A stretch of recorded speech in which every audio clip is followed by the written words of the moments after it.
It's been speculated that the DNA the investigators had in the Delphi case was very weak touch DNA, and Toby Leesenby mentioned to Barbara McDonald that they have DNA and alluded to not knowing if it's the killers or not. Early on in the investigation, it was mentioned that a local named James Lucas was looked at as a person of interest in the case.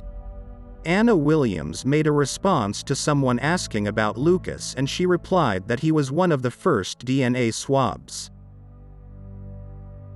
Jimmy Dale Duvall was another early person of interest who also supposedly gave a DNA swab, and according to a relative of his, he was cleared even though that was never verified.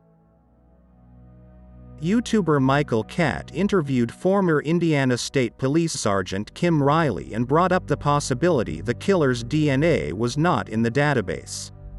Sergeant Kim Riley said he cannot comment on that.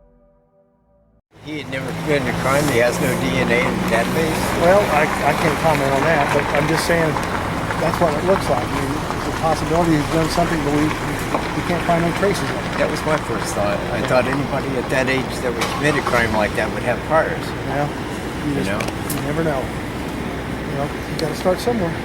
I'm not the jury. All we do is collect evidence. No, right, but that's why I was just wondering if there was anything. Some time back, a relative of Richard Allen had briefly gave their opinion on if the Indiana State Police had Richard Allen's DNA, and they seemed doubtful as they claimed his family members' DNA is in the system and their own DNA was on GEDmatch and every other DNA site which stored DNA data files.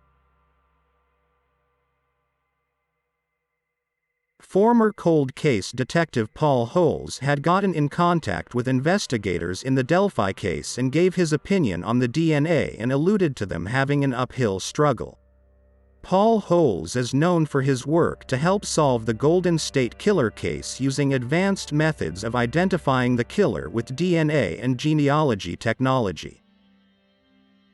It's also been speculated online if investigators had gotten Richard Allen's cat DNA from the search of his property and compared it to hair follicle samples and/or animal fibers they may have obtained from the crime scene.